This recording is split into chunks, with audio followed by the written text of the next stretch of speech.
The Great Barrier Reef, the jewel in Australia's tourism crown, but is its future in danger? Unfortunately, we determined that the outlook for the Great Barrier Reef in the long term is poor.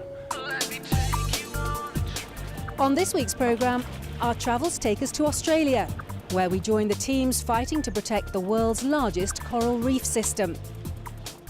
We dive into the world of airport lounges to give you some tips on how to get in, even if you're not travelling at the front of the plane, and seeing the full moon in Hong Kong and avoiding the full moon in the Atacama. That's coming up on Insider Guide.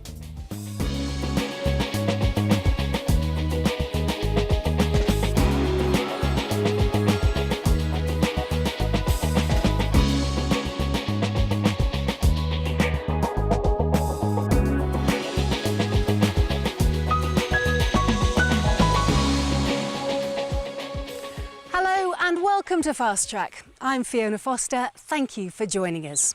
Now, for most people, it's a once-in-a-lifetime trip, heading to Australia and the Great Barrier Reef to snorkel or dive across the world's largest and arguably most spectacular coral reef system.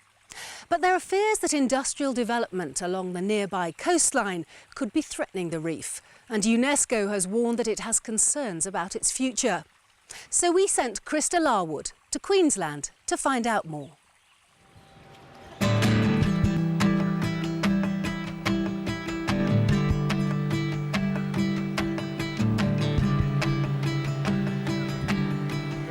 Tropical Queensland in Australia's northeast has any number of natural attractions, from golden sandy beaches to the world's oldest rainforest. But there's no doubting which is this area's biggest star. Stretching out for 135,000 square miles beneath the waves is one of the world's true treasures, the Great Barrier Reef. The reef is an extraordinary underwater world with endless species of marine life, and UNESCO has declared it a World Heritage Site of outstanding universal value. It also has great economic value for Australia in the shape of a $5 billion tourism industry. But in recent months, reports have suggested that the Great Barrier Reef may be in serious danger. So what happens if this immensely important and popular attraction should no longer be here? Put on your face and make sure you have no hair in the way. Get your buddy to check for you as well. Yep, no hair. I've joined one of the many tourist boats that head out from the town of Port Douglas in the north of Queensland. We're going to see one of the most beautiful parts of the reef and to get a first-hand look at any evidence of damage. We've come all the way out to the outer edge of the Great Barrier Reef, right near the continental shelf, and this is where you'll find some of the most pristine marine and coral environments anywhere on the reef. Now, the wind's picked up to about 25 knots, it's good and blowy out there and the waves are quite choppy, but I'm told that once you get below the surface, it's a whole different world.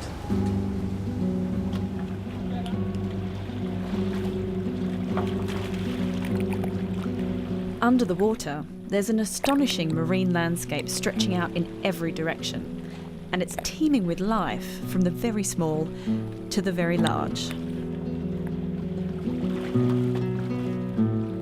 Locals say that the reef in this area is looking better than it has for years. There are some patches of dead coral, but the environment is still so rich and vast, it's difficult to imagine that one day it could all be gone.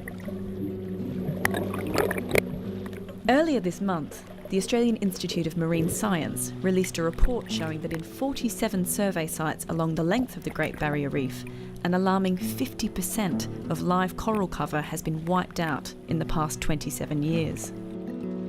Much of the damage has been caused by natural disasters, including cyclones and floods. And this spiky character has caused wide devastation all on its own. The Great Barrier Reef's arch nemesis, the coral-eating crown-of-thorns starfish. Tony Fonts is a conservationist and diving instructor from the popular Whitsunday region. I have noticed changes in the reef, and unfortunately they're not for the best. I've been diving the reef for over 30 years, and the changes have been very subtle, but they're definitely there. Probably the most obvious changes have occurred in respect to crown of thorns damage.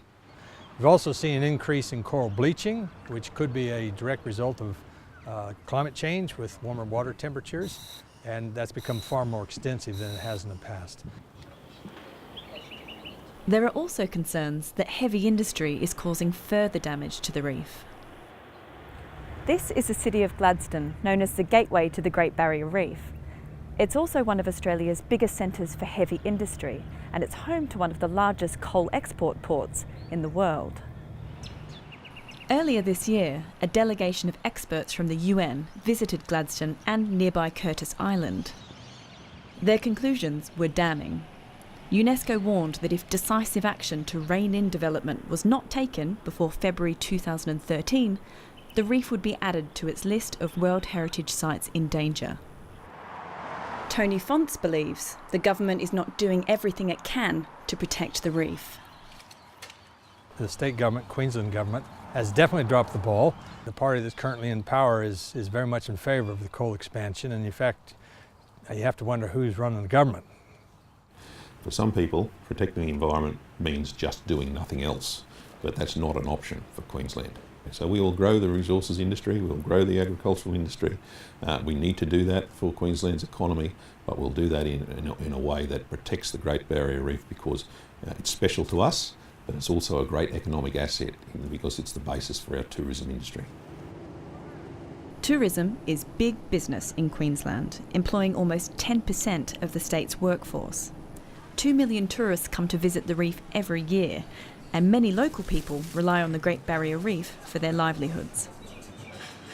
For a town like Port Douglas, which runs a dozen reef tours every day, keeping the reef in pristine condition is vital. The number one driver for our international market is the Great Barrier Reef. The community is very aware that we rely on the Great Barrier Reef as one of the major draw cards. Otherwise, we wouldn't be here, this town might not be here. Yep. Whether it's fishing or whether it's seeing the coral reef or looking after the tourists, without it, it would be a disaster. The job of conserving the reef is in the hands of the Great Barrier Reef Marine Park Authority. It's a daunting task, but there is still some optimism about the future of the reef. When we assessed the outlook for the Great Barrier Reef in 2009, unfortunately we determined that the outlook is poor. And that consideration was largely driven by concerns about the long-term impacts from climate change, which is the greatest long-term threat to the Great Barrier Reef. But I think we will protect the things that are precious to us, and the Great Barrier Reef is one of the most precious reef systems in the world. So yes, I'm optimistic about the future despite the challenges. It seems that for now, the Great Barrier Reef remains an extraordinary natural wonder. But looking ahead to an uncertain future, it could be a case of see it while you still can. Krista Larwood reporting from Queensland on the fight to protect Australia's Great Barrier Reef for generations to come. And if you've been there and you've had concerns about what you've seen, do drop us an email at our usual address, that's fasttrack@bbc.com, and we'll feature as many of them as possible in a future programme. And that's the address some of you used following our recent programme about child sex tourism. But increasingly sophisticated police techniques can't seem to stop the proliferation of child sex tourism rings. And the problem isn't just restricted to Thailand and other Southeast Asian countries. Russia and other European nations and Africa also come up high on the list of child sex tourism destinations. These are some of the countries where there is a known problem. Despite international efforts, the charity World Vision says the danger from travellers who abuse children is spreading to more and more countries. Ranjana Pavamani from Bangalore in India wrote, "What would be effective is a healthcare van parked for an hour every day at strategic trafficking points. Once a week, a movie can be played, or a puppet show, for example, that depicts stories of people who got out, or even pimps who gave up this trade. In the van, have a medical doctor, some emergency medicine, or a counsellor. This is one way of getting those in the trade out of it." While P. Bartlett, who's currently in Thailand, suggests we may have exaggerated the problem. I wonder where you base your facts about child prostitution in Thailand. The bulk of the programme revolved around Walking Street in Pattaya. I was there only last night. I did not see one child in the 4 hours I was there. On this issue, our information came from an international body called ECPAT, a global network of children's rights organisations. Finally, Valerie Cooper from Bogota in Colombia contacted us through Facebook to say, "The involvement by the travel industry and hoteliers can only be a good move towards helping to eradicate this abhorrent practice and make people everywhere more vigilant to protect innocent children. However, parents also need to be more protective of their own children at all times." And thanks for all your emails. Do keep them coming. Time now, though, to find out what's been making news in travel this week. Transport and tourist attractions in Greece have been disrupted by strikes over massive budget cuts there. Guards at the Acropolis joined air traffic controllers in the walkout, causing the closure of the country's most famous monument. The government's cutting €11.5 billion from its budget in order to secure its next round of EU bailout money. It should be much easier for Cubans to travel abroad from January.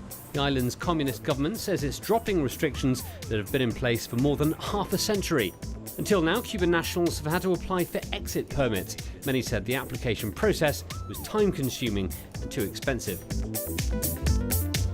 And there's good news for big cat lovers. India has lifted its ban on tiger tourism. The Supreme Court had imposed a complete ban on visitors back in July in order, it said, to protect and boost the population.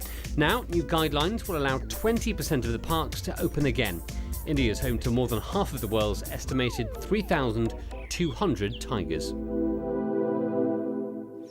Thanks, Keith. And if you've got your own breaking travel news for us, why not follow us on Twitter at BBC Fast Track and share what's happening in your part of the world with other Fast Track fans. Time now for a quick break, but don't go away, because coming up, Michelle's here to fire up your imagination and inspiration if you're planning a trip. And if you've always fancied unwinding in one of those airport lounges, but you've never quite managed it, we might just have a few handy hints.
Hello, I'm Michelle Yana-Chan and this is Fast Track's Insider Guide with my top travel tips from around the world. A glimpse of the tiny pygmy mouse lemur or the giant indri. This is a good time of year to visit Madagascar, a haven of endemic species like the lemur who are having their young through November. My favourite place for wildlife is the Masuala Peninsula in the east, where the rainforest backs onto the beach. Jacarandas are also in flower this time of year, with purple blooms ablaze in the capital, Antananarivo.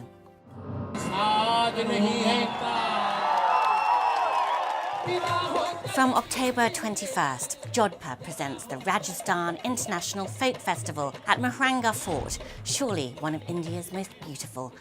The courtyards, gardens and ramparts all become venues for musicians that will include dusk devotionals and acoustic concerts under the stars.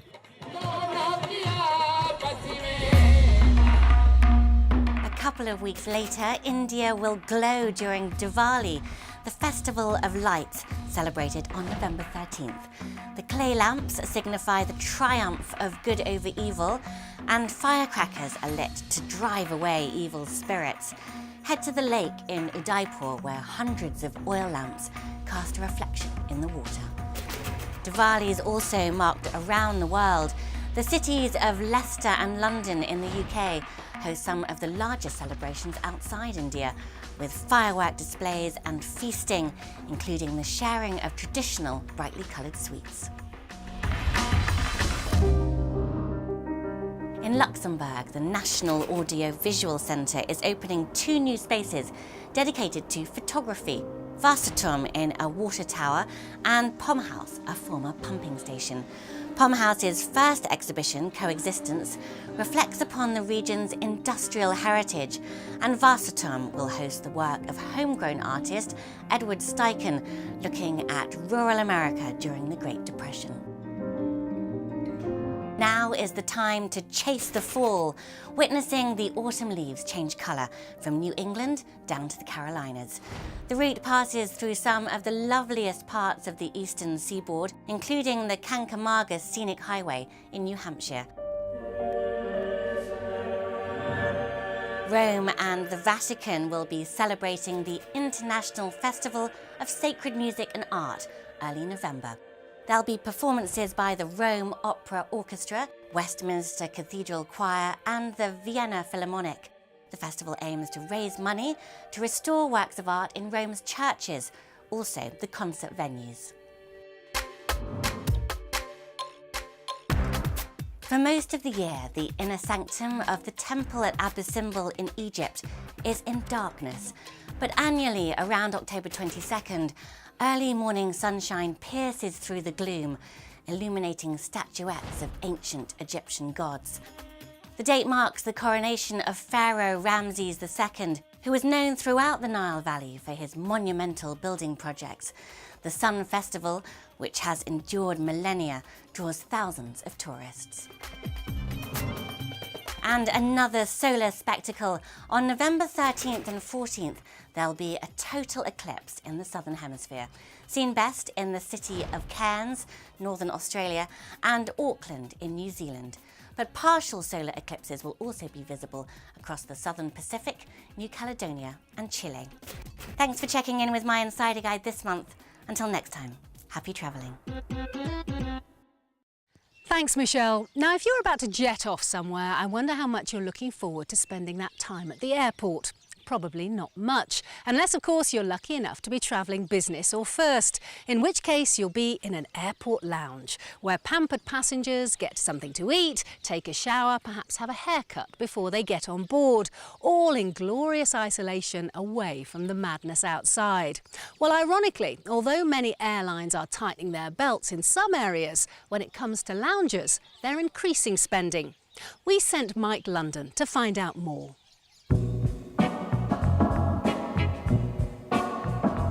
Welcome you in the first class Emirates Lounge in Concourse 2 in Dubai Airport.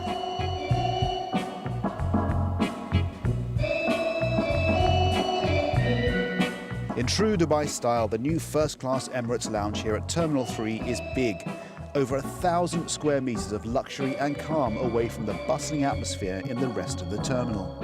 The airline says it spent just over $90 million on building and upgrading lounges since 2005. And it's not the only carrier to be spending heavily on a part of their operation the majority of their passengers never get to experience.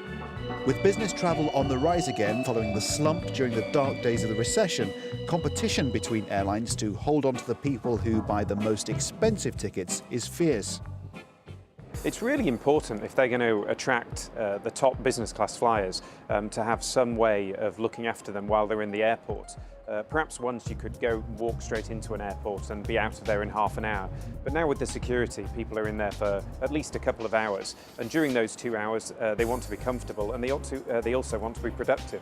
I think broadly when you look at what customers expect, they want excellent premium food and beverages, they need Wi-Fi, and they need a quiet place. The game changer for us is to do that on a night flight. The customer has a nice meal, does a bit of business, gets on the aircraft, goes to sleep. Arrive in New York, fresh, and you go straight into your business meeting. I think some of the best lounges are absolutely amazing. They have full service spas, which are free of charge. In the case of Virgin Atlantic's Clubhouse in London, they have, as well as a spa, a hairdressing salon. They also have pool tables and, of course, a great range of food and drink. Meanwhile, in America, this is BA's latest lounge at Newark Airport at 8,000 square feet. It's part of a multi-billion-dollar plan to upgrade the airline. Consistency is really important, especially for frequent flyers. You know, these are the guys who fly with us maybe 40, 50 times a year, and they know exactly what service they're going to be getting at every stage of the process, but also working with our design team, so that we've been working with sort of designers like Osborne and Little to make sure that we'll get the same kind of fabrics. We wanted to be much more contemporary, more welcoming, and a much more sort of refined British product. Often when you're in a lounge, you look around and think, how can all these people be flying business class? There aren't enough seats on the plane. In fact, a lot of them are flying economy. They're just flying on fully flexible, expensive economy tickets, and they'll, as a result, gain access to the lounges. If you're trying to get into a lounge without a premium class ticket, then airline loyalty is your lifeline. If you sign up to an airline's Air Miles program, the trick is to try and stick to flying with that airline as much as you can. Then you'll travel up the reward ranks, and many airlines now offer free lounge access once you've reached a particular membership tier, even if you're flying with them in economy. You can't let everybody in because otherwise there's no cachet attached to it. So it's about making sure that people have the right tickets for the right lounge, and then if they want to progress, then clearly we give them an avenue that's clearly marked out about how they can do that. If you fly regularly at the back of the plane, but not always with the same airline, it could be worth your while looking into some of the schemes where you pay an annual membership to gain access to a string of airport lounges around the world. Great news if you know you'll be travelling a lot over the next 12 months, but a possible false economy if you don't. If you're an infrequent traveller, then many airlines, mainly in the States, sell one-off, on-the-day lounge passes. But remember to try before you buy and ask to see exactly what you'll be getting for your money. And it's also worth remembering that several credit card providers reward their high-value customers with free lounge access at selected airports. So check the small print next time your statement arrives. Finally, if none of those options apply to you next time you're in Dubai Airport and you're seeking some solitude, if the lounge is out of bounds, then perhaps you might consider the Snooze Cube instead. Your own private pop-up lounge with a bed, TV and Wi-Fi access. All yours for $15 an hour. But don't forget to bring your own sandwiches. Thanks, Mike. And that's all for this week. Do try and join us again next week if you can, when Rajan will be hot air ballooning in Turkey and finding out why this bridge between Asia and Europe has become so popular with Muslim holidaymakers. But until then, from me, Fiona Foster, and the rest of the Fast Track team, thanks for watching and goodbye.